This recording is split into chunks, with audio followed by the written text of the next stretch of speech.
hubo un jefe de zona militar que nos mandó a la cárcel.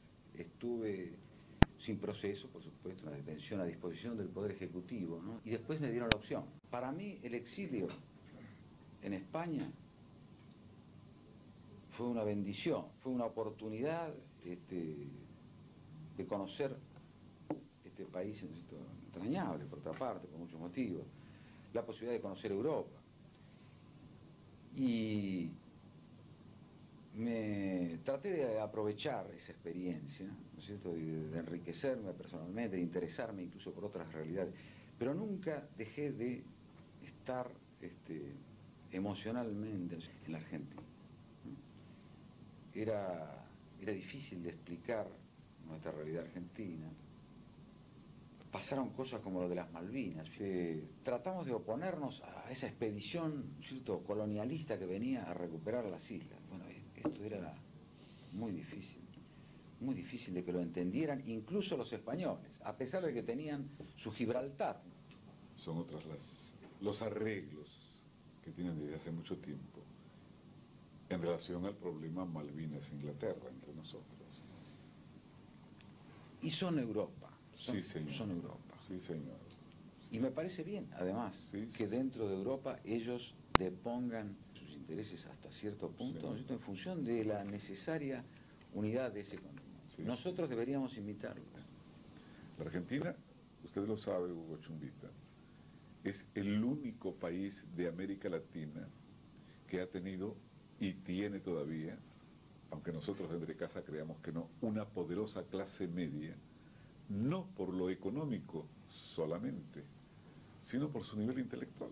Claro, que yo poniéndome en peruano en este caso, digo, nos tranquiliza, porque teniéndolo todo no pueden hacer nada. Como buen envidioso. Nosotros tenemos ventajas individuales, ¿no? Pero no funcionamos como sociedad. No. Porque es una sociedad mal integrada. Sí, señor. Esa diferencia yo la vi claramente en España. Nosotros 1 a 1 les podemos ganar a los españoles. Sí, señor. Por áreas de actividad o por profesiones o por especialidades les podemos ganar bien. Pero en conjunto, España es una sociedad con sus problemas, pero esencialmente integrada. Sí. Entonces, funciona el conjunto mucho mejor. Nosotros tenemos grandes capacidades individuales, pero es una sociedad mal integrada. Y este es un tema que no es solo económico, ni político. Hay problemas históricos, culturales, raciales, étnicos, profundos, en la raíz. Somos un país que todavía no ha cristalizado en una sociedad con el mínimo de homogeneidad. No pretendamos la homogeneidad que además no es deseable. Pero el mínimo de homogeneidad y de respeto entre las clases. Otra cosa que a mí me llamó mucho la atención, un español rico y un español pobre son españoles a ambos. Y hay algo en común. Si usted quiere, del lado del patrón, paternalismo. Si usted quiere, del lado del trabajador o del peón, un excesivo respeto, que es todavía casi feudal en algunas regiones. Pero bueno, hay un lazo de solidaridad, en definitiva. Aquí no. Aquí usted ve entre la clase alta y la clase baja una hostilidad, una mutua falta de reconocimiento. Lo sigo viendo hoy en día. Hay gente que no sufre la crisis y no se siente responsable de los que están sufriendo la crisis. Bueno, no estoy haciendo la apología de la conciliación de clases ni nada por el estilo. Yo creo que es necesaria la lucha social, creo que también el conflicto es parte de la vida democrática y es el motor incluso del progreso social. Pero nosotros hemos sufrido procesos muy graves, como valga la redundancia, el proceso con mayúsculas. Hemos sufrido contradicciones que no están todavía suturadas, y bueno, y estos problemas sociales, históricos profundos nos bloquean. Eh, Creo, soy optimista a pesar de esto, ¿no? Los españoles nos decían, cuando nosotros les contábamos nuestras desventuras allá, bueno, ellos nos hablaban de su guerra civil, ¿eh? Nosotros habíamos estado 1 año, 2 años, 3 años en la cárcel, ellos habían estado 10, habían sido fusilados, bueno, España sufrió lo suyo, y Europa sufrió lo suyo, sufrió la guerra mundial. Esas cosas los hicieron madurar. Uno puede pensar también, ¿no es cierto?, desde un punto de vista optimista, que estas calamidades que nos han pasado están acelerando nuestra madurez. Deberíamos asumir, inventariar, ¿no es cierto?, nuestro pasado y sacar las conclusiones que nos permitan resolver estas contradicciones. Yo le digo, a pesar de todo, yo no puedo vivir en otro país, no quiero vivir en otro país. Ya hice mi experiencia europea. Sí, sí, sí. ¿Sabe lo que me gustaría? Me gustaría conocer más ahora América Latina. Pero realmente creo que este es un país que vale la pena vivir, ¿no? Y muchas veces, ¿no es cierto?, a toda esa gente que cuando nosotros volvíamos nos decía, pero ¿qué hacen? Ustedes que pueden quedarse allá, ¿no es cierto?, se vienen. No es una etapa, un tiempo, puede ser interesante vivir en un país europeo, pero es otro mundo, es otro continente. Este fervor que denota usted a través de sus palabras, por todo lo que significa, también vuelvo a poner mi ejemplo, no su patria, que yo disfruto, más que yo padezco. diría nuestra patria. Sí, yo siempre pienso en términos, somos sí, una sola patria en América sí, Latina, pero y sin verso, sin eufemismo. Esto lo hemos aprendido incluso nosotros estando afuera, sí, sí. donde vemos que nosotros somos una misma esencial nacionalidad. Europa sí es otra cosa. Sí, sí, sí, sí. Este fervor que usted tiene por nuestra Argentina es un fervor que yo lo encuentro constantemente en la mayoría de los argentinos que traté en algún momento en calidad de exilados en Francia, en Alemania, en Londres, en Inglaterra, en Estados Unidos me encontré con muchos.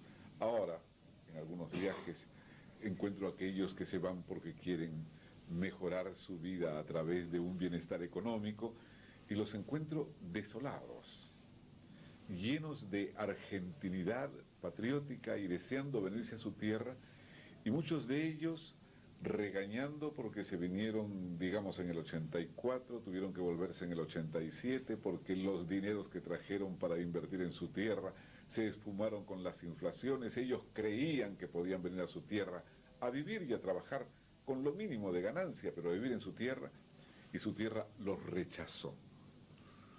Pero este fervor argentino yo lo encuentro en la mayoría de los argentinos.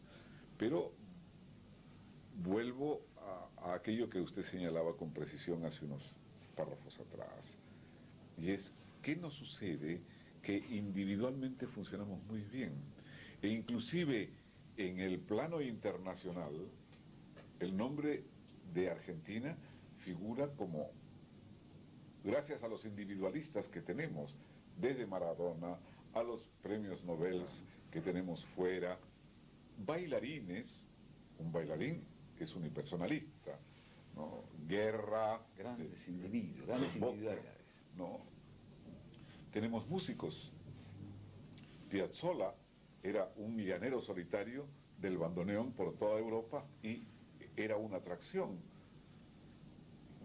No podemos conjugar un núcleo de cerebros con las diferencias que usted señalaba entre el español señorito y el español villano, digamos. No podemos conjugar un núcleo de hombres así para movilizar la tierra y sacarla de una crisis que parece que nació con ella, que es un mal congénito, ¿no? Mire, este es el tema de un libro que a mí me gustaría escribir. Un tema muy difícil, pero yo lo he encontrado esbozado ya en muchos otros autores que han intuido, ¿no?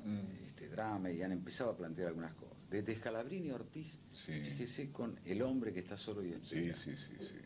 Y podríamos remontarnos así a los orígenes de la literatura nacional. Pero especialmente yo creo que es es un problema que aparece con la crisis de este siglo, ¿no? Es decir, Argentina tiene una historia violenta, terrible, sangrienta, hasta fines del siglo pasado. Si usted analiza desde el origen, ¿no?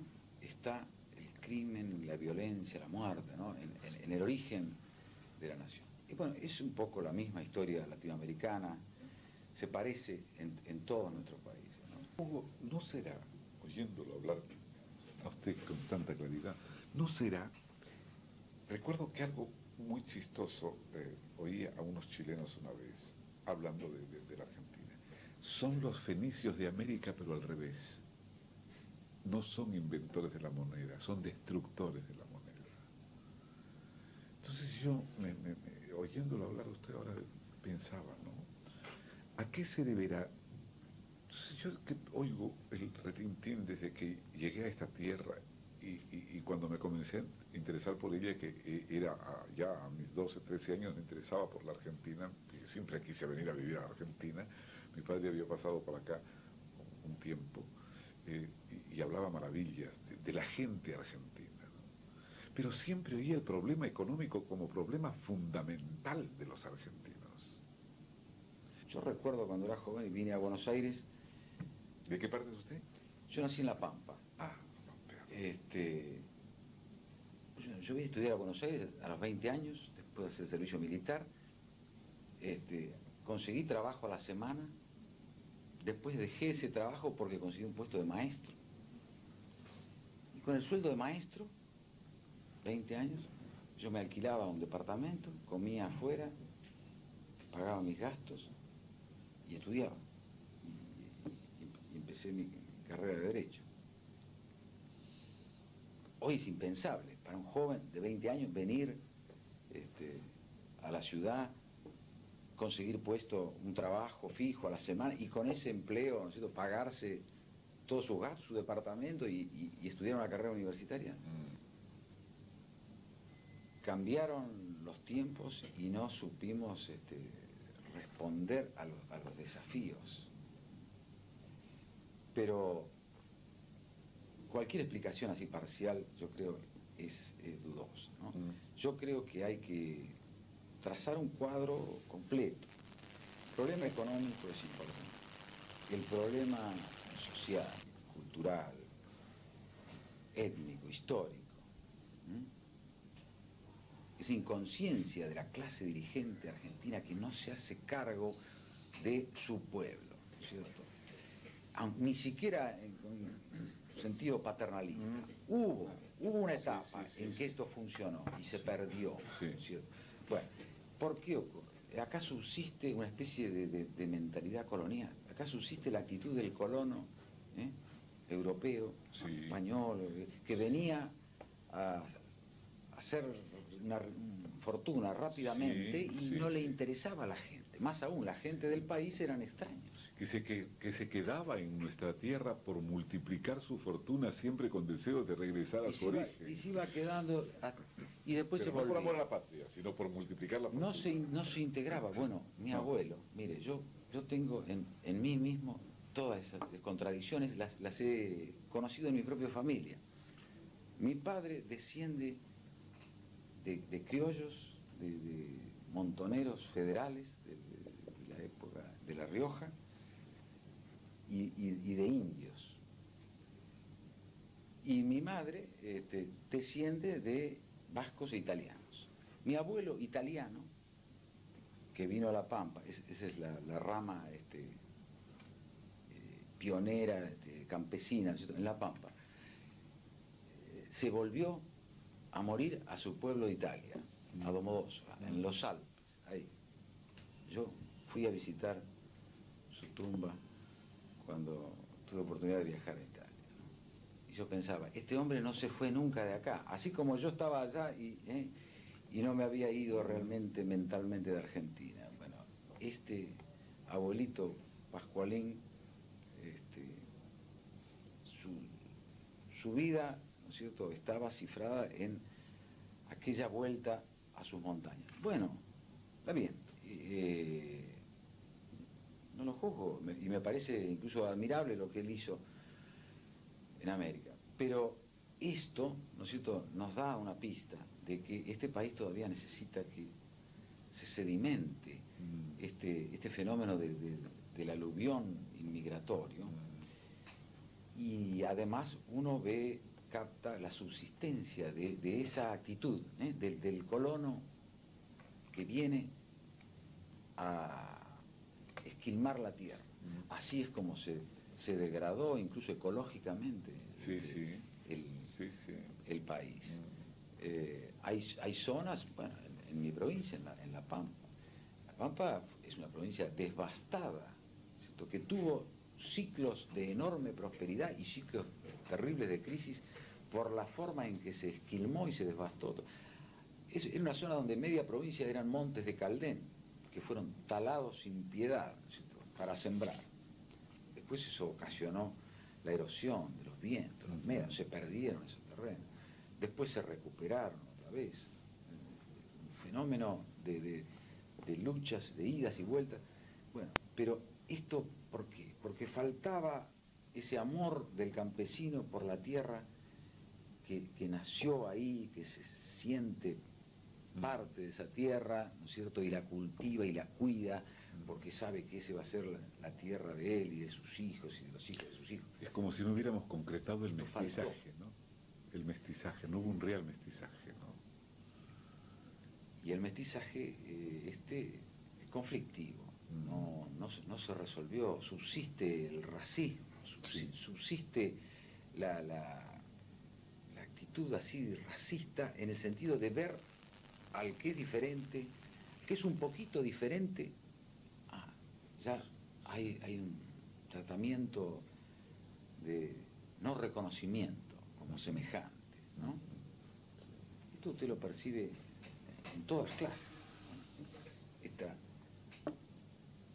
subsistencia, ¿no es cierto?, de viejos problemas propios de esta composición aluvional del país. Ningún país de América Latina, ni Estados Unidos, con mucho, llegó a tener la proporción de inmigración europea que tuvo Argentina. No. Es un fenómeno único en el mundo. Nosotros hemos estudiado incluso las cifras, ni Nueva Zelanda, ni Australia. Y además, con respecto a países como Australia, Nueva Zelanda, Estados Unidos, una proporción tan grande de inmigrantes de distinta lengua, cultura, tradición. Sí. Bueno, esto es difícil. Rusos, polacos, franceses, claro, alemanes. Ahora, este es un problema, digamos, que va cambiando su dimensión, ¿cierto? La inmigración masiva se paró en los años 30. Entonces, a partir de entonces, nos vamos latinoamericanizando. Yo percibí claramente, cuando volví de España, y lo hablé con mucha gente, lamentablemente esto no se puede medir, que los porteños, los habitantes de Buenos Aires, eran más oscuros que 10 años atrás. Usted sabe que no es la primera persona que me lo dice. Esto me lo ha señalado un señor que vive acá hace muchos años, que es colombiano. Me dice, hemos logrado mestizar a Buenos Aires. Yo creo que estas son las consecuencias. Yo no pude ver el gobierno de Perón con muy buenos ojos.